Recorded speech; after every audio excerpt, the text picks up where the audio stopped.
नमस्कार दोस्तों, स्वागत है आपका एमपीपीएससी फोकस परिवार में। जैसा आप लोग जानते हैं कि एमपीपीएससी प्री के लिए मैं प्रत्येक यूनिट की एक एक बेस्ट बुक का रिव्यू आपके सामने लेकर आ रहा हूं, जिससे आपका प्री क्वालिफाई हो सके। तो आज इस वीडियो में मैं आपके लिए एमपीपीएससी प्री यूनिट 9 के लिए बुक का रिव्यू करने जा रहा हूँ। इससे पहले मैंने आपको यूनिट 10 के लिए जो आपको आयोग की बुक है उसका रिव्यू किया था।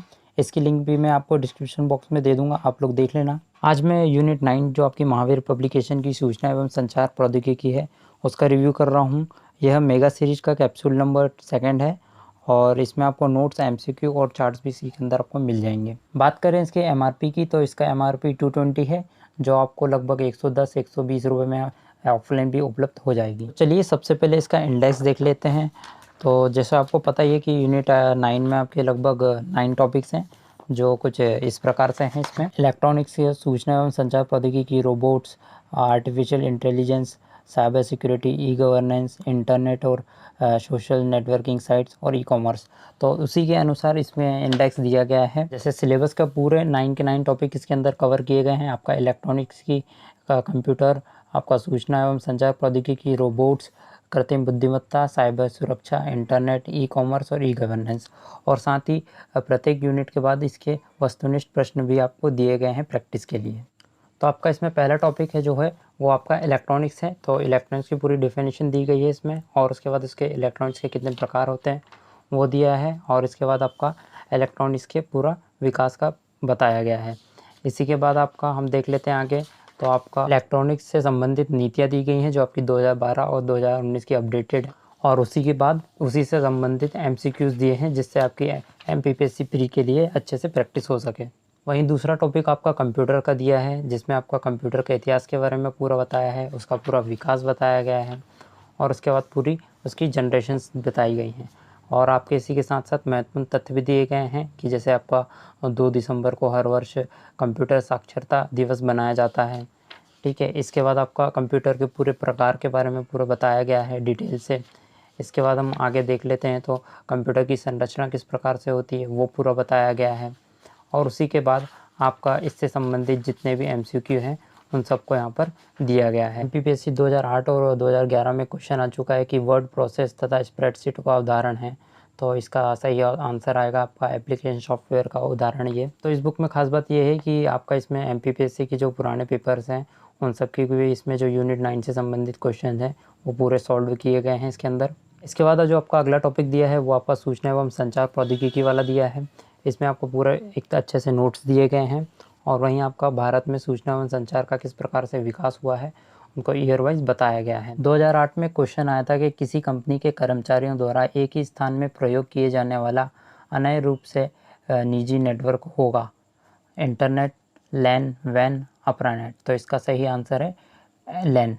तो इसी प्रकार से इसमें लगभग 160 क्वेश्चंस दिए गए हैं, आपके प्रैक्टिस के लिए काफ़ी हैं। इसके बाद जो आपका फोर्थ टॉपिक है वो आपका रोबोटिक्स है, वो भी इसमें अच्छे से दिया गया है। इसमें आप देख सकते हैं जो आपका भारत के प्रमुख रोबोट्स, तो आप इसकी पूरी लिस्ट दी गई है इसके अंदर। तो आप इनको ज़रूर पढ़ के जाइए, क्योंकि हो सकता है इससे क्वेश्चन आ जाए, क्योंकि एमपीपीएससी इससे प्रश्न ज़रूर पूछती है। अगला टॉपिक देख लेते हैं। तो अगला टॉपिक आपका इंटरनेट दिया गया है, तो इसमें इंटरनेट का इतिहास दिया गया है। फिर आगे हम देख लेते हैं, तो जो आपका जितने भी सर्च इंजन हैं उन सब के बारे में दिया गया है। यहाँ पर भारतीय सर्च इंजन की लिस्ट अलग से दी गई है। फिर आपका वेब ब्राउज़र्स की लिस्ट दी गई है, तो इनसे भी प्रश्न आ जाते हैं एग्ज़ाम में। इसके बाद जो आपका महत्वपूर्ण टॉपिक है वो आपका ई गवर्नेंस वाला है, तो इसको भी आप अच्छे से पढ़ लीजिएगा, क्योंकि इससे भी क्वेश्चन बनते हैं। आपका government to citizen, government to government, government to employ, government to business, इस प्रकार से इसमें प्रश्न पूछे जा सकते हैं। इसके बाद आपके जितने भी प्रमुख मोबाइल ऐप है उन सब के बारे में बताया गया है। जैसे आपका कोविन ऐप है, आरोग्य सेतु ऐप है, एमपी किसान ऐप है, डिजी लॉकर ऐप है, उन सब के बारे में बताया गया है। फिर यहाँ पर मध्य प्रदेश में ई गवर्नेंस किस प्रकार से है उसके बारे में डिटेल से दिया गया है। फिर आगे हम देख लेते हैं, तो आपका अभी तक विभिन्न क्षेत्रों में मध्य प्रदेश को दिए गए महत्वपूर्ण अवार्ड की पूरी एक लिस्ट दी गई है, किस किस फील्ड में किस किस डिपार्टमेंट को किस ईयर में मिला है।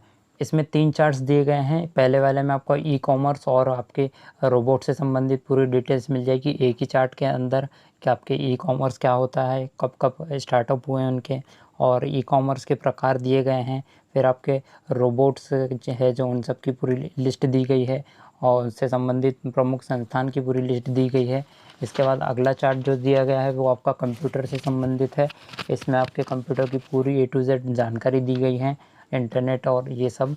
बाकी जो थर्ड वाला चार्ट है उसमें आपका पूरा सूचना एवं संचार से संबंधित पूरे, जैसे वायरस है तो उन सब के बारे में बताया गया है, हैकिंग के प्रकार दिया गया है, आपकी भारत में इलेक्ट्रॉनिक्स के बारे में दिया गया है, सूचना एवं संचार संबंधित जितने भी सर्विसेज हैं उन सब के बारे में दिया गया है। तो इस प्रकार से ये 3 चार्ट आपको फ्री में उपलब्ध इसी के साथ इस बुक में उपलब्ध करवाए गए हैं। मुझे इस बुक में ख़ास बात ये लगी कि आपके पूरे नोट्स अपडेटेड हैं, क्योंकि ये नई वाली बुक है। और वहीं आपके जो MCQ हैं उसमें आपका MPPSC के सॉल्व पेपर्स भी दिए गए हैं और भी दूसरे एग्ज़ाम्स में आए गए क्वेश्चंस भी दिए गए हैं, और साथ ही आपका जो चार्ट दिए गए हैं वो भी बहुत इम्पॉर्टेंट है। तो मेरे हिसाब से तो ये बेस्ट बुक है आपके यूनिट 9 के लिए। अब हम लोग बात कर लेते कि ये बुक आपको मिलेगी कैसे। तो ये ऑनलाइन और ऑफलाइन दोनों जगह उपलब्ध है। अगर आप ऑनलाइन देखना चाहते हैं तो ऑनलाइन आप इसको फ्लिपकार्ट से मंगवा सकते हैं। ये बुक आपको लगभग 180 रुपये की है ऑनलाइन फ्लिपकार्ट पर, और इसकी लिंक मैं आपको डिस्क्रिप्शन बॉक्स में भी दिखा दूँगा। वहीं अगर आप इसको ऑफलाइन स्टोर से लेना चाहते हैं तो अगर आप इंदौर में हैं तो आप रविजन बुक स्टॉल से ले सकते हैं। वहीं पर भवरकुआ पे आपकी, वहीं पर आपकी B3 बुक स्टोर भी है, वहाँ से भी आप ले सकते हैं। इसके अलावा अगर आप भोपाल से हैं तो आप भोपाल में चेतक ब्रिज के पास से आप विजय बुक स्टॉल से ले सकते हैं, विद्यार्थी बुक स्टॉल से ले सकते हैं। और अगर आप MP नगर तरफ जाते हैं तो आप वहाँ पर नेमा बुक हाउस से या बुक्स एंड बुक्स से भी ले सकते हैं, जहाँ पर ये बुक आपको लगभग 120 से 140 रुपये के आसपास में मिल जाएगी डिस्काउंट के साथ। तो आपको ये बुक रिव्यू कैसा लगा? मैंने यूनिट 10 और यूनिट 9 की बुक का रिव्यू कर दिया है। इसके अलावा बाकी बची 8 यूनिट्स का भी मैं बता दूंगा कि आपको कौन सी बुक्स लेनी चाहिए। तो मिलते हैं नेक्स्ट वीडियो में एक नई बुक रिव्यू के साथ। धन्यवाद।